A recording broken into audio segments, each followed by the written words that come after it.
अस्मद्गुरुभ्यो नमः। हरिः ॐ।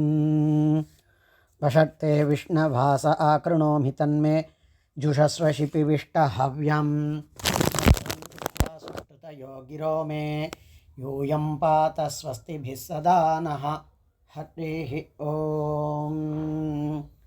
श्रीमान् वेङ्कटनाथार्यः कवितार्किककेसरी वेदान्ताचार्यवर्यो मे सन्निधत्तां सदा हृदि उपवीतिनमूर्ध्वपुण्ड्रवन्तं त्रिजगत्पुण्यफलं त्रिदण्डहस्तं शरणागतसार्थवाहमीडे शिखया शेखरिणं पतिं यतीनां त्वत्प्रेयसश्रवणयोरमृतायमाणां तुल्यां त्वदीयमणिनूपुरशिञ्जितानां गोदे त्वमेव जननि त्वदभीष्टवार्हां वाचं प्रसन्नमधुरां मम संविधेहि।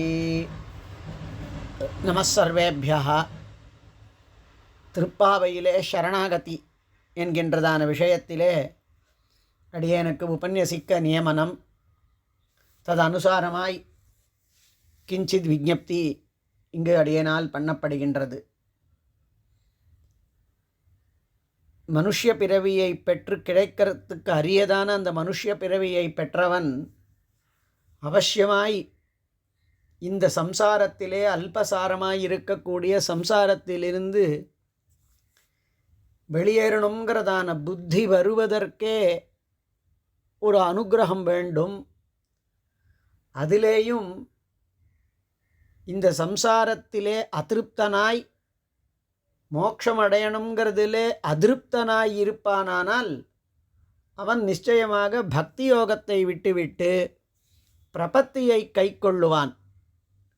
பிரபத்தி க்ஷணசாத்தியமாக இருந்தாலும் கூட அது பக்தி யோகத்தினுடையதான பெருமைகளிலிருந்து சிறிதும் குறைவில்லாதது என்பதை பரக்க பெரியவர்கள் சுவாமி தேசிகன் தன்னுடையதான கிரந்தங்களிலே ஆழமாக காட்டியிருக்கிறார்கள். பெரியவர்கள் ஆச்சாரியர்கள் எல்லாருமே, ஆழ்வார்கள் ஆச்சாரியர்கள் எல்லாருமே காட்டியிருக்கிறார்கள். ஸ்ருதியினுடையதான போக்கும் இப்படியே தான் இருக்கிறது. அத்தனை விதமானதான பெருமைகளையும் காண்பித்து விட்டு தர்மங்களையும் காண்பித்து விட்டு கடைசியில் தஸ்மான்யாசமேஷாம் தபசாமதிரிக்தமாஹு என்று காட்டக்கூடியதான ஸ்ருதி தபஸு எல்லாவற்றை காட்டிலும் அதி உத்கிருஷ்டமானது ஞாசம் என்பதை ஸ்பஷ்டமாகவே காட்டியது. இன்னும் பல இடங்களிலேயும் கூட சரணாகதியை அவசியமாக அனுஷ்டிக்க வேண்டும். சரணாகதி என்கின்றதான சப்தத்திலேயும் யஜுஸ்ஸிலே காட்டப்பட்டிருக்கின்றது. சம்ஹிதாதிகளிலே அபிவத்தியம் பிரபன்னன்ன பிரதி பிரயச்சந்திங்கிறதான இடங்களிலே ஞாசங்கிறதான சப்தத்தினாலே இந்த இடத்திலே தஸ்மான் ஞாசம் ஏஷாம்ங்கிறதான இடத்திலே எப்படி நாம் அந்த ஞாசத்தை பண்ண வேண்டும் என்கின்றதானதையும் உபனிஷத் முதலியவைகள் காட்டியிருக்கின்றன. பிரணவோ தருஹு ஷரோஹ்யாத்மாங்கிறதான ஸ்ருதிகளில் இப்படி எத்தனையோ இடங்களிலே நம்ம மோட்சத்தை அடைவதற்கு எது உத்கிருஷ்டமானதாக பக்தி யோகம் காலாந்தர பாவி பல ஜன்மாந்தரங்களிலே நடக்க வேண்டியது, அதுவும் பகூனாம் ஜன்மனாம் என்று பெருமாளாலேயே சொல்லப்பட்டது. அப்படிப்பட்டது அதை காட்டிலும் ஓமித்யாத்மானை யுஞ்சீதா என்று சொல்லி ஏதத்வை மகோபனிஷதம் என்றும் காட்டியது. ஆக பிரபத்திதான் மகோபனிஷத், பிரபத்திதான் அவசியமாக அனுஷ்டேயமாக இருக்கின்றது என்கின்ற காரணத்தினாலே நம் பெரியவர்களெல்லாம் பிரபத்தியையே மோட்சத்திற்கு ஒரு உபாயமாக, பக்தி யோகத்திலே அருகதை இல்லாதவர்கள் அல்லது பக்தி யோகத்திற்கு எந்த விதமான ஒரு பொறுமையும் இல்லாதவர்களாக இருக்கக்கூடியவர்களான நமக்கு நம்போல்பாருக்கு பிரபத்தியே நமக்கு மோட்சத்திற்கான பலன் உபாயம் என்று காட்டினார்கள். அவற்றை பல மந்திரங்கள் காட்டியதாக இருந்தாலும் கூட எம்பெருமானினுடையதான கீர்த்தியையும் அவனுடையதான மகாத்மியத்தையும் காட்டக்கூடியதான எத்தனையோ மந்திரங்கள், எத்தனையோ தேவதைகள் இருக்கின்றன. வேத பிரதிபாதித்தமாகவே கூட அந்த பிரபத்தியை எம்பெருமான் ஒருவனிடத்திலேயே தான் பண்ண வேண்டும் என்பதற்கும் அந்த எம்பெருமான் என்பவனும் கூட அவசியமாக ஸ்ரீ விசிஷ்டனாகவே எழுந்தருளி இருக்கக்கூடியவன் என்பதையும் அவனிடத்திலே நான் என்னை சார்ந்தவன் அல்லன், நான் பெருமாளை தவிர்த்த வேறொருவனை சார்ந்தவன் அல்லன் என்கின்றதான புத்தியோடே கூட நம்மை நாம் ஒப்படைக்கக்கூடியது, அவனே ரக்ஷகன் என்கின்றதான புத்தியோடே அவனுக்காகவே அவனை சார்ந்தவன் என்கின்றதான தன்மையை கொண்டே இருத்தலையே சரணாகதி என்கின்றது. இதை அஷ்டாட்சராதி மந்திரங்களிலே, அதாவது அஷ்டாட்சரத்திலேயும் துவயத்திலேயும் நாம் தெளிவாக அறிந்து கொள்ளலாம். அஷ்டாட்சர மந்திரமானது பிரணவத்தை புரஸ்சரமாக கொண்டு, நமஸை மத்தியம பதமாக கொண்டு, அந்த மந்திரத்தினாலே பிரதிபாத்தியனாக இருக்கக்கூடியதான பிராப்பியனானதான எம்பெருமானை சதுர்த்தியந்தத்தோடே காண்பித்து அவனுக்காகவே நாம் என்கின்றதான அர்த்தத்தை காண்பிக்கின்றது. பிரணவத்துக்கே கூட நம் பெரியவர்கள் அர்த்தம் சாதிக்கின்ற பொழுது அகார உகார மகாரங்கள் என்கின்றதான கணக்கிலே அகாரம் என்பது பகவானாகவும், உகாரம் என்பது அவதாரணார்த்தத்திலேயோ அல்லது பிராட்டியையே கூட சொல்லக்கூடியதாகவும், மகாரம் என்பது ஜீவவாச்சியாகவும் இருப்பது என்பதை ஸ்ருதி பிரமாணங்களாலே நிர்தாரணம் பண்ணியுள்ளார்கள். கடஸ்ருதியிலே அகாரேணோச்யதே விஷ்ணு சர்வலோகேஸ்வரோ ஹரிஹி உத்ருதா விஷ்ணுனா லக்ஷ்மீருகாரேணோச்யதே ததா மகாரஸ்து தயோர்தாசஹ இதி பிரணவலக்ஷணம். பிரணவத்திலே உள்ள அகார உகார மகாரங்கள் பெருமாள், பிராட்டி, ஜீவன் என்கின்றதான கணக்கிலே உள்ளது. அகாரம் எம்பெருமான், உகாரம் என்பது பிராட்டியை குறிக்கக்கூடியது. உத்ருதா விஷ்ணுனா லக்ஷ்மீர் உகாரேணோச்யதே ததா. உகாரேண உத்ருதா லக்ஷ்மீர் உச்சதே என்கின்ற காரணத்தினால் உகாரம் பிராட்டியையே குறிக்கின்றது. அப்போ உகாரம், அகாரத்தோடே கூடியதான உகாரம் அவைகளுக்காகவே தான் ஜீவாத்மாவாகிறதான மகாரன் என்கின்றது.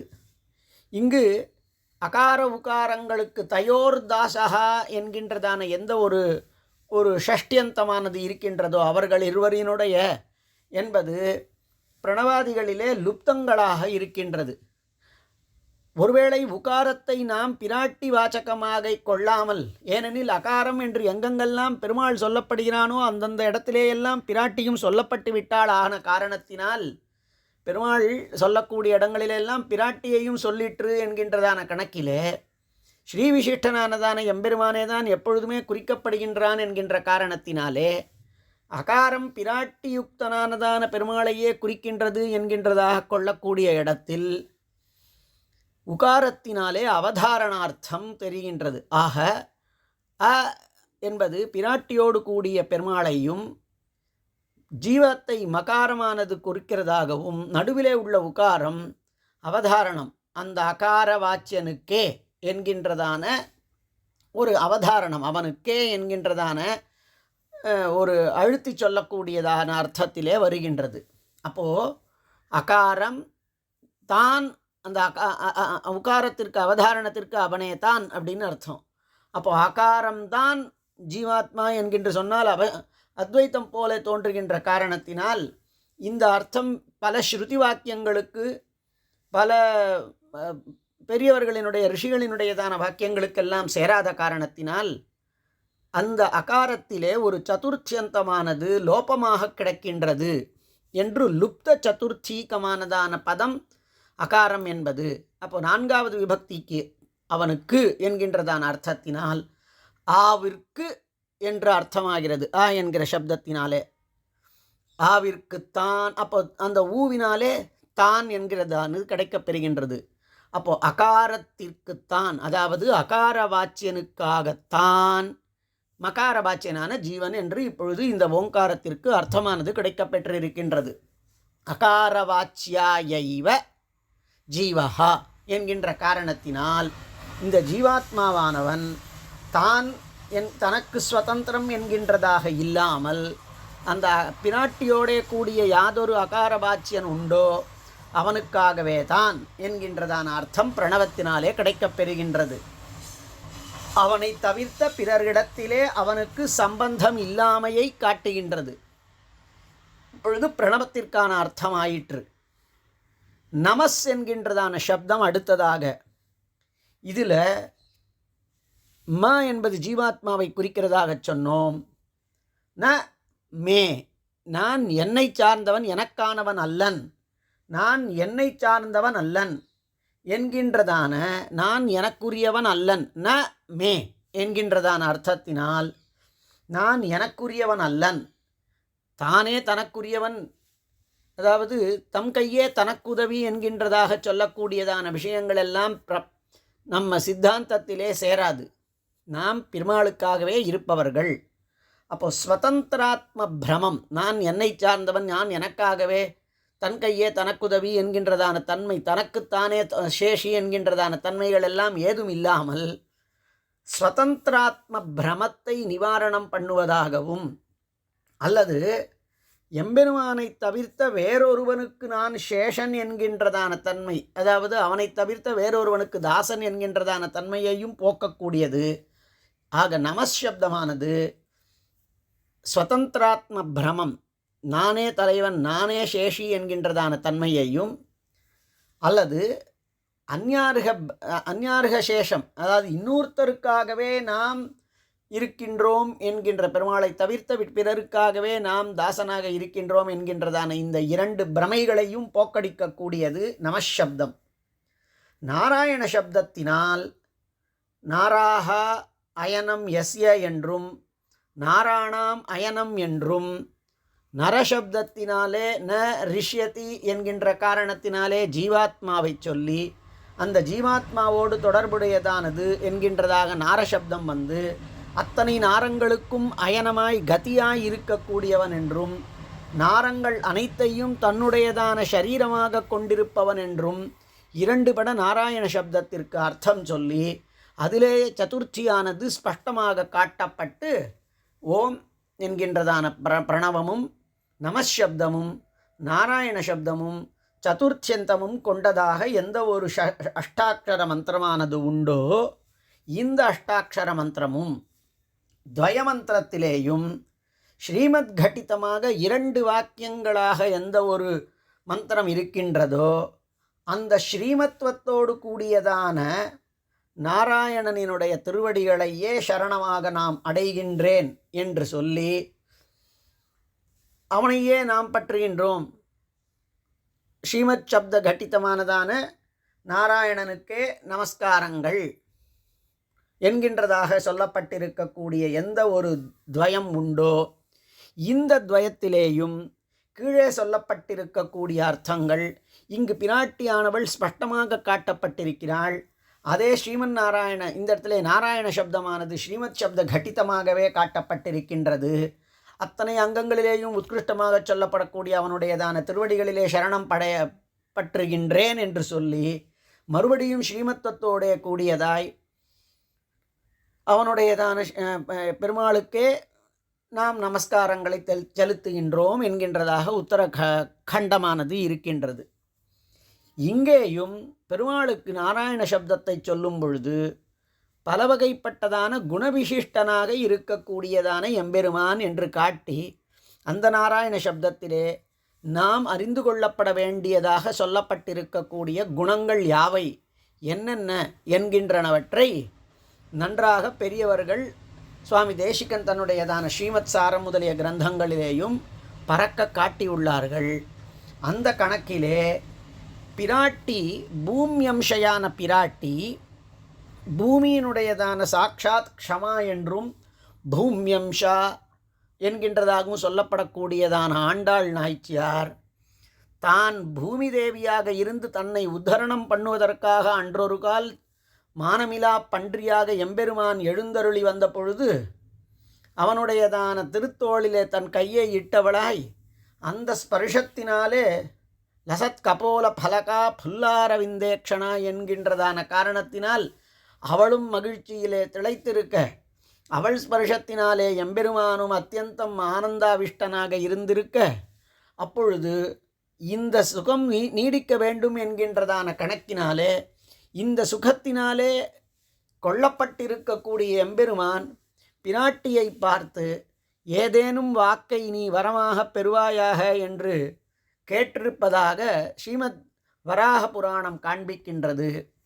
அதிலே லோகத்தினுடைய ரக்ஷணத்திற்காகவே எழுந்தருளி இருக்கக்கூடியதான திவ்ய தம்பதிகளானவர்களினுடைய பேச்சிலே குழந்தைகளான நம் சம்சாரிகள், நாம் போன்றவர்களை தவிர்த்து, அவர்களினுடைய மேன்மையை தவிர்த்து வேறொன்று அவர்கள் கேட்கப் போகிறார்கள்.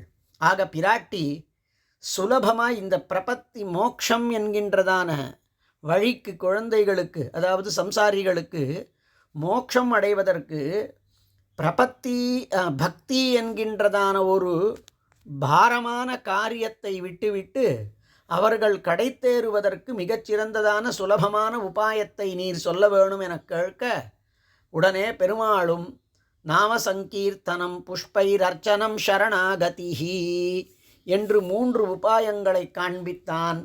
நாம சங்கீர்த்தனம், புஷ்பைரர்ச்சனம், சரணாகதிஹி. ஆக அவனாலே உத்தரணம் பண்ணப்பட்ட வேளையிலே அவனாலேயே சொல்லப்பட்டு தன்னை அடைவதற்கு வழி என்ன என காட்டப்பட்டிருக்கக்கூடிய உபாயத்தை அறிந்தவளானதான பூமி தேவி தானே பின்னொருகால் ஆண்டாளாக திருப்பாசுரங்களை இட்டருளும் பொழுது அந்த விஷயங்களையே மனசிலே கொண்டு தன்னுடைய திருப்பாவையிலே இந்த 3 விஷயத்தையும், நாம சங்கீர்த்தனத்தினுடைய பிரபாவத்தையும், புஷ்பாதிகளாலே எம்பெருமானை அர்ச்சனம் பண்ணுவதனுடையதான மேன்மையையும், சரணாகதியையும் காட்டி கொடுத்திருக்கிறாள் என்று பட்டர் காண்பிக்கின்றார் கைசிக புராணத்தினுடையதான தன்னுடைய உபோத்காத்தத்திலே, வியாக்கியானத்திலே. அந்த கணக்கிலே சரணாகதி சாஸ்திரத்தை சொல்லுவதற்காகத்தான் இந்த கிரந்தம் எழுந்தருளி இருக்கிறது. திருப்பாவை என்பது பெரியோர்களினுடையதான முடிவான குறிக்கோளாக இருக்கின்றது. நாம் சாதாரணமாகவே சாஸ்திரங்களிலே உபக்கிரம உபசம்ஹார நியாயம் என்று கேள்விப்பட்டிருக்கின்றோம். ஆரம்பத்திலேயும் இதுதான் சொல்லப்படப் போகிறது என்பதை காட்டுதல், அதுவையே கொண்டு கிரந்தத்தை முடித்தல் உபசம்ஹாரம். இதற்கு நடுவிலேயும் ஆழமாக ஊடுருவி பார்க்கும் கால் அவ்விஷயங்களே ஊடுருவி வருதல் என்கின்றதானதுதான் உபக்கிரம உபசம்ஹார நியாயம். ஸ்ரீமத் ராமாயணத்திலேயும் சரணாகதி தான் ஆரம்பம் முதல் இருந்து கொண்டிருக்கிறது என்பதை சொல்லுவார்கள். ஆக இந்த கிரந்தத்திலே ஆரம்பிக்கின்ற பொழுதே முதல் பாசுரத்திலேயே நாராயணனே நமக்கே பறை தருவான் என்று காட்டியிருக்கிறாள். ஆக பறை என்பதை பெறுவதற்காகத்தான், பறை என்பது ஏதோ லோகத்திலே இருக்கக்கூடிய ஒரு வாத்திய விசேஷம் போலே இருந்தாலும் கூட அந்த பறை என்பதினாலே மோட்சம் என்பதை பெறுவதிலேதான் அவளுக்கு நோக்கம் இருக்கின்றது என்பதை நீராடப் போதுவீர் போதுமினோ நேரிழையீர் என்கின்ற சொல்லக்கூடியதான வேளையில் ஏஷ பிரம்ம பிரவிஷ்டோஸ்மி கிரீஷ்மே சீதமிவ ஹ்ரதம் என்கின்றதான ஒரு உபனிஷத் என்கின்றதான ஒரு சூக்தியை மனசிலே கொண்டுதான் இந்த பதம் எழுந்தருளி இருக்கிறது என்று நமக்கு தெரிகின்றது. ஆக அந்த இடத்திலேயும் குறிக்கப்பட்டிருக்கக்கூடியவன் எம்பெருமானுடைய நாராயண நாமாவே எந்த நாமா அஷ்டாட்சரத்திலேயும் மூலமந்திரமாகிறதிலேயும் அவ்வாறே துவயத்திலேயும் கூட காணப்பட்டிருக்கின்றதோ.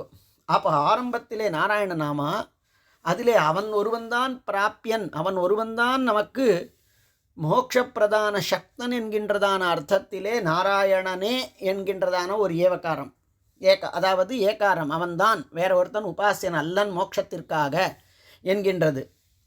இதே விஷயம் நமக்கே பறை தருவான் என்கின்ற ஒரு பக்கம். அதற்கு மேலே முடிக்கிற பொழுதும் கூட இற்றைக்கும் 7 பிறவிக்கும் முந்தன்னோடுற்றோமே ஆவோம் உனக்கே நாம் ஆட்செய்வோம் என்கின்ற இடத்திலேயும் இற்றை பறைகொள்வான் அன்னுகான் கோவிந்தா, நாங்கள் பறை என்பதற்காக வரவில்லை, இற்றைக்கும் 7 பிறவிக்கும் முந்தன்னோடு உற்றோமே ஆவோம், எப்பொழுதும் எந்த விதமானதான வியோகமும் இல்லாத முறையிலே உன்னை சார்ந்தவர்களாகவே நாங்கள் இருக்க வேண்டும் என்கின்றதான ஒரு கைங்கரியம். நாம் ஸ்ரீவைகுண்டத்திலே போய் எம்பெருமானுக்கு பல்லாண்டு பாடியிருக்கக்கூடியதான கைங்கரிய அபிருச்சியை பெறுதல் என்கின்றதாக கைங்கரியத்தை பண்ணக்கூடியதான பாக்கியத்தை பெறுதல் என்பதையே காட்டுகின்றாள்.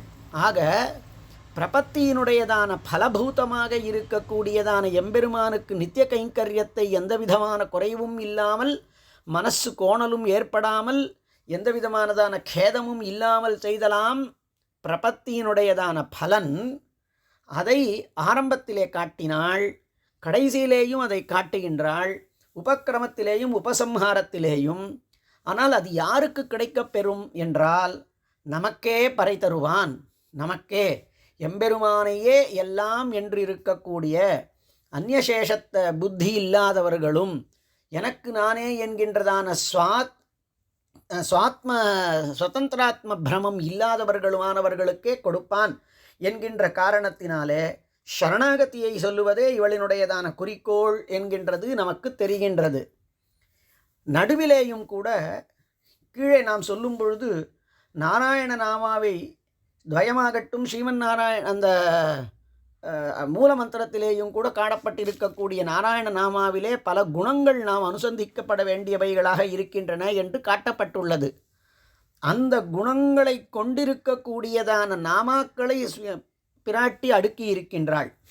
அவன் ஸ்ரீமத் சப்தவாச்சியனாக இருக்கக்கூடியவன் என்பதை காட்டக்கூடியதான மாதவநாமா, அதனாலே அவன் உபேயன், அடையப்பட வேண்டியவன் என்கின்றதும், அவனே மோட்சப்பிரதாத்தாவாக இருக்கக்கூடியவன், இதர திருவில்லாததான தேவதைகள் உபாசியர்கள் அல்லர் என்கின்றதை காட்டுவதற்காக பிரம்மருத்ராதிகளுக்கும் மேம்பட்டவன் என்பதை காட்டக்கூடிய கேசவநாமா, இப்படிப்பட்டவனாக கேசவனாகவும் இருந்து மாதவனாகவும் இருந்து அடையப்படக்கூடியவனாகவும் அந்த பலனை தருவதற்கு வல்லவனாக இருந்தாலும் கூட ஒருவேளை நம்மை சேர்த்து கொள்ள மாட்டான். நம்மிடத்திலே அவனுக்கு பற்று இல்லையானால் அவனிடத்திலே எவ்வாறு போவது என்கின்றதான ஒரு பயம் ஏற்படுங்கால் அவன் மகா வாத்சல்யம் கொண்டவன் என்பதை தெரிவிக்கக்கூடியதாக தாமோதர கோவிந்தாதி நாமாக்களை சொல்லி அவனே அந்த கோவிந்தனாக, அவனே மாடு போல் இருக்கக்கூடியவர்களும், அவனே இந்த பூமியை உத்தரணம் பண்ணவனும், அவனே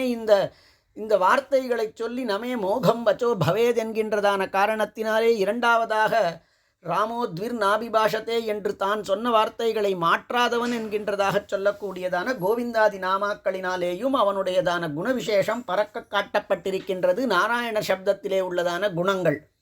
ஆக மேலேயும் கூட சிறுமீர்காள் என்கின்றதான பதத்திலே ஸ்திரீப்பிராயம் இதம் ஜகத் என்கின்றதான ஒரு சப்தம், ஒரு அர்த்தம் நமக்கு தோன்றுகின்றது.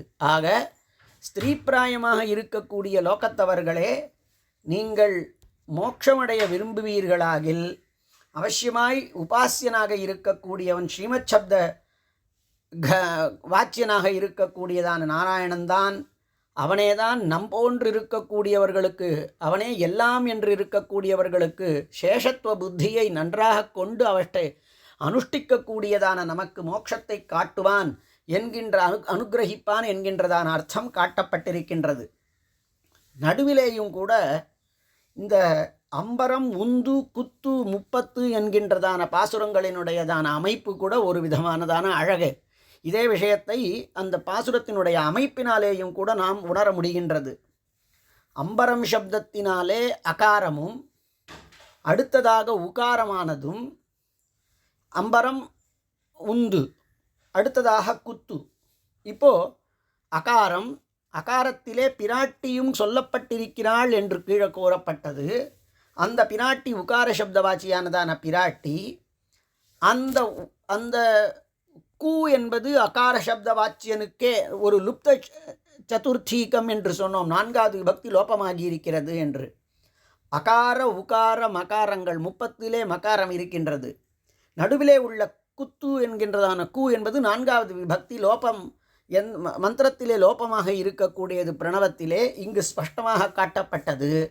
அப்போது அகாரனுக்கே ஊ என்பது அவதாரணார்த்தம்.